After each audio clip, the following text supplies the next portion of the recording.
Dinas Tenaga Kerja dan Transmigrasi Daerah Istimewa Yogyakarta melalui Balai Keselamatan dan Kesehatan Kerja Daerah Istimewa Yogyakarta menyelenggarakan kegiatan sosialisasi kepada masyarakat di Kalurahan Kliteren, Kapanewon Gondokusuman, Kota Yogyakarta.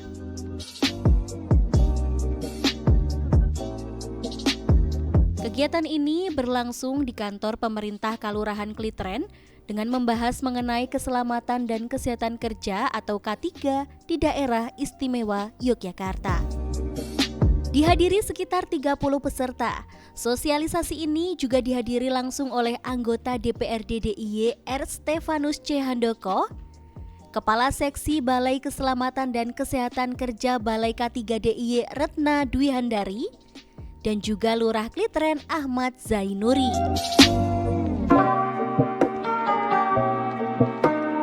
Keselamatan dan kesehatan kerja menjadi salah satu syarat utama dalam pembangunan masyarakat yang sejahtera. Kalurahan Kliteren menjadi salah satu lokasi dalam rangkaian sosialisasi keselamatan dan kesehatan kerja dari Dinas Ketenagakerjaan dan Transmigrasi DIY. Kegiatan sosialisasi ini dimaksudkan untuk masyarakat yang bekerja maupun yang tidak bekerja dapat menerapkan budaya K3 di lingkungannya masing-masing. Jadi kegiatan sosialisasi ini kami maksudkan agar K3 itu bisa menjadi budaya di setiap sektor, baik di industri besar, kecil, menengah, bahkan di sektor rumah tangga. Untuk sosialisasi K3 ini kami sasarkan kepada masyarakat ya, karena dimanapun ya, apapun profesinya pasti membutuhkan K3 dan harus menerapkan K3 agar kita atau masyarakat bisa lebih sehat, lebih selamat dan juga produktif. Yang pertama tentu saja sosialisasi ini adalah memberikan pengetahuan bagi masyarakat tentang K3. Setelah masyarakat tahu, mereka jadi tergerak untuk mau melakukan prinsip-prinsip K3 dalam bekerja dan melakukan pekerjaan apapun. Setelah mau itu kita berusaha mendorong supaya mampu. Ya, jadi tidak hanya sosialisasi saja, pengetahuan saja, melainkan juga sampai pada level penerapan di dalam kehidupan masing-masing.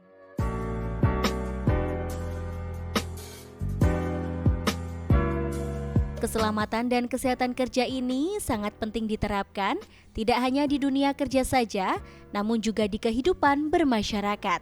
Dengan menerapkan budaya K3, maka masyarakat itu akan lebih sehat, selamat, dan tentu saja lebih produktif, terhindar dari berbagai penyakit dan kecelakaan kerja. Untuk kesadaran masyarakat tentang budaya K3 itu secara umum mereka sudah mengenal apa itu K3, namun masih perlu kita bantu, kita dorong, kita stimulasi lagi supaya lebih mengaplikasikan prinsip-prinsip K3 supaya tadi tujuannya selamat, sehat, dan produktif. Juga tidak lupa kompetitif.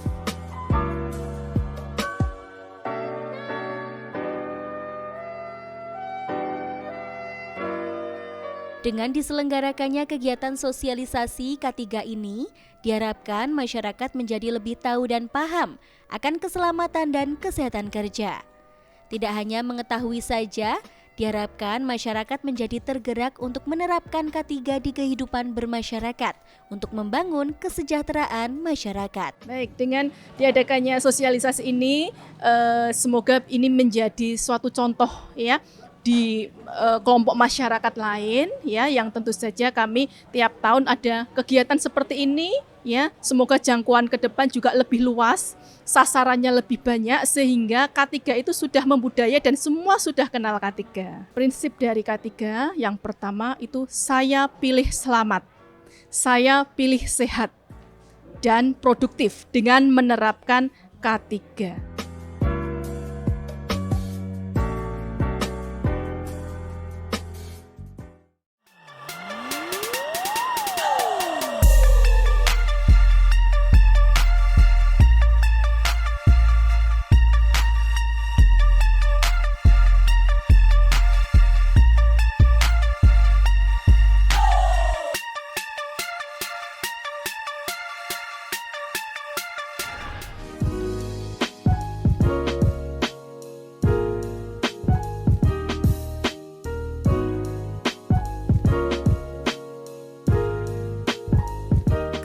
Keselamatan dan kesehatan kerja merupakan semua kondisi yang dapat berdampak pada keselamatan dan kesehatan kerja bagi tenaga kerja maupun orang lain di tempat kerja.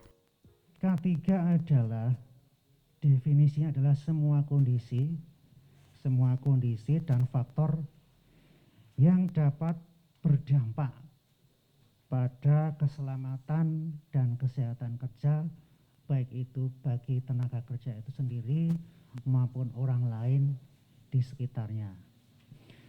Kenapa harus K3? Ini K3 mempunyai 3 tujuan. Yang pertama adalah melindungi keselamatan setiap tenaga kerja dan orang lain di tempat kerja. Kemudian yang kedua adalah menjamin setiap sumber produksi yang dapat digunakan secara aman dan efisien. Kemudian ketiga adalah meningkatkan kesejahteraan dan produktivitas nasional. Kegiatan sosialisasi keselamatan dan kesehatan kerja ini tentunya mendapat dukungan penuh dari Dewan Perwakilan Rakyat Daerah Istimewa Yogyakarta. Dukungan yang diberikan diantaranya adalah menyiapkan regulasi mengenai ketenagakerjaan maupun keselamatan dan kesehatan kerja, memberikan dukungan berupa penganggaran, serta dukungan pengawasan agar dapat meningkatkan kualitas dan kuantitas program yang dilaksanakan pemerintah daerah. Terkait dengan K3, jadi ketika kita bicara mengenai keselamatan dan kesehatan kerja, memang ini menjadi prioritas ketika semua pihak melakukan kegiatan-kegiatan produktif. Jadi di Indonesia sekarang ini perkembangan industrinya sudah sangat luar biasa Bapak Ibu semua. Jadi keselamatan, kemudian kesehatan kerja itu penting. Walaupun sekarang banyak sekali pekerjaan-pekerjaan yang dipermudah dengan adanya teknologi, tapi fokus kita memang tetap apapun pekerjaannya, latar belakang industrinya, kita tetap harus memperhatikan keselamatan kerja. Dan ditambah lagi pengguna internet sekarang juga sangat pesat. Bapak Ibu pagi-pagi pasti mencari handphone, bukan pasangannya, yang pasti dicari handphonenya di mana. Nah ternyata memang betul Bapak Ibu, pengguna internet di Indonesia sangat-sangat besar. Dari Gunung Kidul, Kulon Progo, Sleman, Bantul, kota juga memang aktif dengan teknologi. Dan itu menyebabkan proses transformasi digital kita juga berjalan dengan baik di Yogyakarta. Walaupun tidak semuanya bertransformasi, tapi secara nasional kita bisa dipandang sebagai wilayah yang bertransformasi cukup baik. Sekarang kalau dulu kita kalau nggak punya uang pinjam tetangga, sekarang pinjamnya ke aplikasi, pinjol. Nah itu pergeseran Bapak Ibu. Jadi pekerjaan-pekerjaan banyak yang baru, kondisi kesehatan, keselamatan yang perlu kita perhatikan juga di industri yang sudah bergeser. Hal yang berbeda. Ini juga sama Bapak Ibu. Ini masyarakat yang terbentuk sekarang ini. Beberapa negara di dunia, negara maju sudah mengklaim bahwa mereka adalah negara dengan masyarakat 5.0. Bagaimana dengan Jogja? Kalau saya melihat Yogyakarta sudah ke arah ke sana. Terkait dengan kesehatan, orang-orang Jogja memanfaatkan teknologi informasi dengan baik. Nah, di sini Bapak Ibu. Jadi kalau kita ngelihat bicara mengenai kesehatan, bicara mengenai keselamatan dan kesehatan kerja, itu tidak hanya melulu kepada para pelaku pekerjanya saja. Saya karyawan, saya pekerja, saya buruh. Apakah kesehatannya hanya terkait dengan dia? Ternyata tidak Bapak Ibu. Ini berhubungan juga terkait dengan kesehatan di lingkungan masyarakatnya. Ketika pekerjanya sakit, dia bawa pulang, ketemu keluarganya terpapar juga, kemudian menyebar di lingkungan. Jadi akhirnya yang sakit bukan pekerjanya saja, tapi lingkungan keluarga inti, masyarakat sekitar terkena. Terlebih lagi ketika kita menghadapi COVID-19. Satu kena, semuanya pada deg-degan semua. Satu perusahaan takut. Jadi banyak sekali hal yang menjadi perhatian bahwa ketika kita bicara keselamatan dan kesehatan kerja saat ini tidak hanya terkait individunya. Nah kalau kita ngelihat Bapak Ibu dari dalam bagan ini itu berkaitan tidak hanya ke personal tapi ke lingkungan masyarakat, lingkungan keluarga, ke lingkungan dari tempat kita bekerja. Ada penyakit menular, ada penyakit tidak menular, kemudian ada penyakit yang diakibatkan dari kerja Bapak Ibu. Kemudian terkait dengan penyakit-penyakit yang dibawa oleh pekerjanya. Nah, yang kadangkala selalu muncul bahwa K3 itu hanya difokuskan kepada para pekerjanya saja, tidak kepada lingkungan ataupun masyarakat atau bahkan ke keluarga. Ini yang kadangkala perlu kita sadarkan juga bahwa ketika bicara mengenai keselamatan dan kesehatan kerja juga melibatkan lingkungan sekitarnya. Nah, pertanyaannya, kami sebagai ketua RT, ketua RW, kami sebagai PKK menjadi mitra kerja di kelurahan. Apakah ini juga bisa mendapat jaminan tadi yang dikatakan oleh Ibu dari dinas? Itu saja, matur nuwun. Atau terkait dengan aturan keselamatan dan kesehatan kerja, bagaimana bagi yang melanggar? Apakah akan mendapatkan sanksi? Secara aturan normalnya ada Bapak Ibu semua. Jadi bagi perusahaan-perusahaan yang tidak menerapkan aturan sesuai dengan aturan yang berlaku, standarnya ada. Mulai dari teguran lisan, kemudian teguran tertulis sampai pencabutan izin itu ada. Bahkan denda juga ada, walaupun angkanya tidak signifikan, tapi aturan-aturan terkait dengan penindakan bagi perusahaan-perusahaan yang melanggar itu ada. Bagaimana dengan mitra kerja dari kelurahan? Apakah akan mendapatkan penerapan standar keselamatan kerja? Seharusnya iya. Jadi semua instansi punya standar keselamatan kerja yang sesuai. Statusnya pekerja itu dia mendapatkan jaminan dari pemberi kerja. Tetapi yang bukan pekerja, tapi kan kita semua bekerja nggih? Ya. Walaupun bukan kita ada pemberi kerjanya, kita bekerja sendiri kan juga bekerja. Ya. Itu juga dikampanyekan untuk mendapatkan jaminan juga secara bisa dengan mandiri. Artinya ataupun pengusahanya. Nah, itu kan kita kerja terbilang itu juga pengusaha ya Bu. Nah, itu bisa secara mandiri mendapatkan jaminan jaminan tenaga kerja. Yang ini berbeda dengan jaminan kesehatan. Kalau jaminan kesehatan itu untuk kasus-kasus kesehatan, tapi kalau jaminan ketenaga kerjaan itu kasus-kasus yang ada hubungannya misalnya dengan kecelakaan. Nah, kecelakaan itu sekarang perlindungannya, kalau misalnya Bapak Ibu punya kartu BPJS Ketenagakerjaan yang jaminan kecelakaan, itu kita keluar dari pintu sini atau Pak, di pelataran ini kesandung atau ketiban motor atau apa, itu termasuk kecelakaan kerja. Jadi tidak harus di tempat kerja sepanjang tujuannya untuk bekerja. Gitu ya. Jadi perlindungannya mulai dari keluar rumah itu kita sudah dilindungi. Terus ada jaminan kematian juga kalau misalnya ikut program. Jaminan hari tua juga bisa secara mandiri, jaminan kalau misalnya ada kecelakaan, kematian, pensiun itu juga monggo untuk yang bukan penerima kerja atau bukan penerima upah gitu ya, bisa secara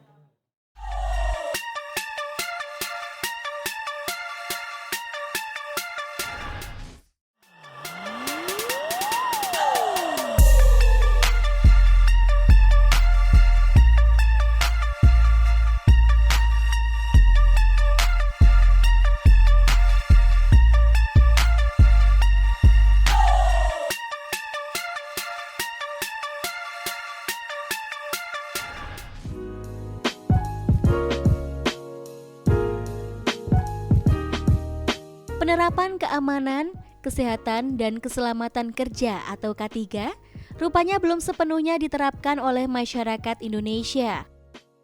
Penerapan budaya K3 ini harus segera diterapkan agar tujuan dari K3 dapat tercapai dan mengurangi angka kecelakaan kerja. Baik, mengenai K3 itu memang tujuan dari acara yang kami laksanakan itu adalah ingin membudayakan K3. Nah, budaya K3 itu kita inginnya ada di semua bidang. Apapun pekerjaannya gitu ya, itu pasti harus menerapkan K3. Di industri, kerja di kantor, kerja di semuanya lah gitu ya. Bahkan kita duduk pun juga ada potensi bahaya. Jadi setiap apapun itu kita harus hati-hati. Nah, bagaimana supaya kita itu tetap sehat dan selamat? Karena tujuannya tadi seperti yang telah dipaparkan oleh Bro Steve tadi ya, harapannya itu pekerja sehat, yang di rumah juga sehat.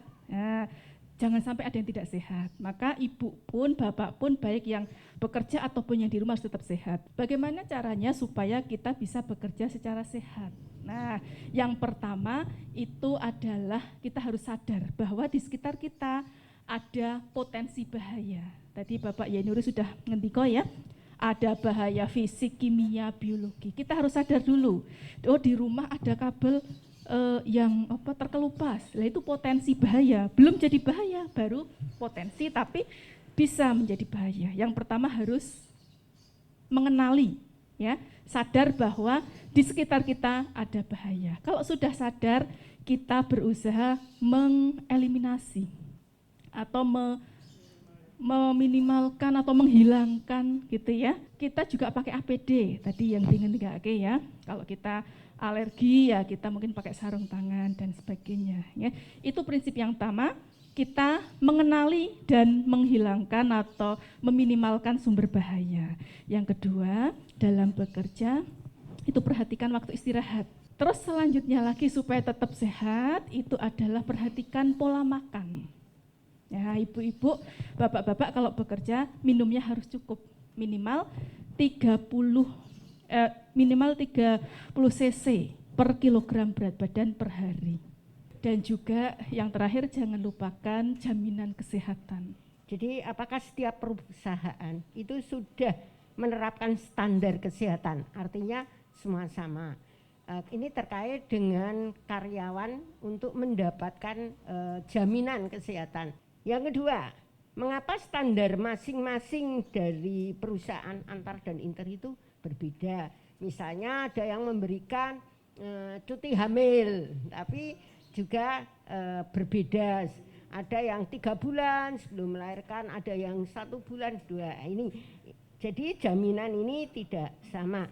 Dan untuk Bu Dokter, pertanyaan saya, kalau kita sudah mempunyai BPJS atau Askes kalau zaman dulu saya, ini apakah harus mengikuti asuransi atau jaminan ketenagakerjaan gitu ya? Sesuai dengan yang tercantum di dalam undang-undang tersebut. Jadi karena ini terkait dengan industrial, perusahaan, apakah mereka juga diminta untuk menerapkan K3? Sudah seharusnya semacam itu, dengan catatan tadi ada klasifikasi ya, bahwa yang sangat wajib itu adalah perusahaan dengan tenaga kerja lebih dari 100 orang. Jadi industrinya sudah cukup besar, maka diterapkan karena industrinya cukup besar, orang yang bekerja cukup banyak, resiko yang timbul dari jumlah populasi pekerja di satu tempat itu juga tinggi, maka standar untuk penerapan keselamatan dan kesehatan kerja pun diminta untuk diterapkan. Bagaimana dengan yang kecil-kecil? Yang kecil-kecil seperti yang saya sampaikan, diharapkan juga sudah mulai menerapkan dengan kemampuan yang mereka miliki. Pokoknya yang masih wilayah hukum Republik Indonesia harus menerapkan K3. Pekerjanya berapapun, ya kalau yang belum mampu kita prinsipnya semua harus menerapkan K3. Lalu juga tadi terkait cuti-cuti, apa aturannya sama? Kalau cuti sama, undang-undangnya sama, jumlah harinya sama. Hanya saja kalau ada perbedaan mungkin ini ketidakpatuhan terhadap undang-undang. Jadi ada misalnya cuti hamil, melahirkan ya, 1,5 bulan sebelum HPL dan 1,5 bulan setelah HPL, atau bisa akumulasi ya 90 hari. Tapi kalau di dalam undang-undang itu baiknya yang 1,5 bulan sebelum sampai 1,5 bulan sesudah, supaya dalam kondisi hamil itu bekerja tidak berbahaya. Jangan sampai besok melahirkan, sekarang masih bekerja, dan tidak terjadi apa-apa. Ngeten nggih? Tapi ya biasanya dipepet aja lah biar di rumah lebih lama. Tapi juga nanti kalau ada resiko K3, pernah ada kejadian sampai membahayakan gitu ya, masih bekerja, itu harapannya tidak seperti itu. Jadi kalau kita bicara mengenai pemerintah tidak lepas dari dua belah pihak ya, antara legislatif maupun eksekutif gitu ya. Dua belah pihak itu sudah sepakat bahwa terkait dengan keselamatan kerja, keselamatan dan kesehatan kerja itu menjadi hal yang penting, menjadi prioritas perhatian kita bersama, bahwa terkait dengan hal semacam itu juga harus disosialisasikan kepada masyarakat secara luas. Dan kita ketahui bersama memang aturan terkait dengan Undang-Undang K3 terkait dengan Undang-Undang Keselamatan Kerja ini memang sudah hadir cukup lama. Dan kita memang mengharapkan bahwa semua pihak juga tahu, baik itu pemberi kerja atau penerima kerja juga sama-sama tahu terkait dengan hal semacam ini. Dan kita di DPRD bersama juga dengan eksekutif, dinas terkait juga mendorong berbagai macam kegiatan yang arahnya ke sana. Salah satu bentuknya adalah semacam kegiatan hari ini, bahwa kita melakukan sosialisasi terkait dengan keselamatan dan kesehatan kerja gitu. Ini sangat penting karena tidak hanya menyangkut pekerja saja, tapi juga menyangkut terkait dengan berbagai macam pihak. Yang pertama adalah memang pekerjanya, kemudian pemberi kerja, kemudian ada keluarga, kemudian ada lingkungan sekitar, bahkan kalau kita bicara secara nasional juga ada kepentingan nasional di dalam situ, bagaimana kita membangun Indonesia lebih maju lagi. Jadi keterikatannya sangat erat gitu terkait dengan budaya kerja. Semakin memahami terkait dengan beberapa hal, beberapa poin terkait dengan keselamatan dan kesehatan kerja, diharapkan bahwa masyarakat juga akan nyaman, kemudian sehat. Dan kita tahu bahwa pekerja yang sehat akan memberikan efek kepada keluarga yang lebih baik. Keluarga juga akan menjadi sehat. Ketika di dalam keluarga itu juga pekerja sehat, keluarga sehat, maka mereka akan bahagia. Ketika mereka juga bahagia, lingkungan juga akan berdampak efeknya juga. Dan nasional juga akan berdampak juga secara positif. Harapan kedepannya semua pihak lebih memahami pentingnya K3. Dari penerima pekerja atau pemberi pekerjaan, masyarakat, lingkungan sekitar juga saling memahami. Ketika mereka memahami peran dan kewajibannya, kemudian haknya, mereka bisa bergerak ke arah yang sesuai dengan harapan pemerintah. Jadi bagaimana kita mengawal bahwa untuk Indonesia maju, maka penerima kerja, pemberi kerja, lingkungan inti, keluarga, masyarakat juga dalam kondisi sehat. Dengan kondisi semacam itu kita berkeyakinan bahwa Indonesia akan maju. Saya berharap bahwa pemberi kerja, masyarakat patuh dengan aturan yang sudah diberikan oleh pemerintah, bahwa K3 harus diterapkan dengan sangat hati-hati, sangat sesuai dengan aturan, sesuai dengan standar operationnya seperti apa, sehingga keselamatan dan kesehatan kerja benar-benar terlaksana dengan baik di masyarakat. Dengan adanya kegiatan sosialisasi keselamatan dan kesehatan kerja yang diinisiasi oleh Dinas Tenaga Kerja dan Transmigrasi Daerah Istimewa Yogyakarta ini, diharapkan dapat membudayakan masyarakat untuk melaksanakan budaya K3. Tidak hanya pada masyarakat yang bekerja di kantor, akan tetapi dengan jangkauan lebih luas yakni masyarakat umum, terlebih pada masyarakat yang bergerak di bidang UMKM.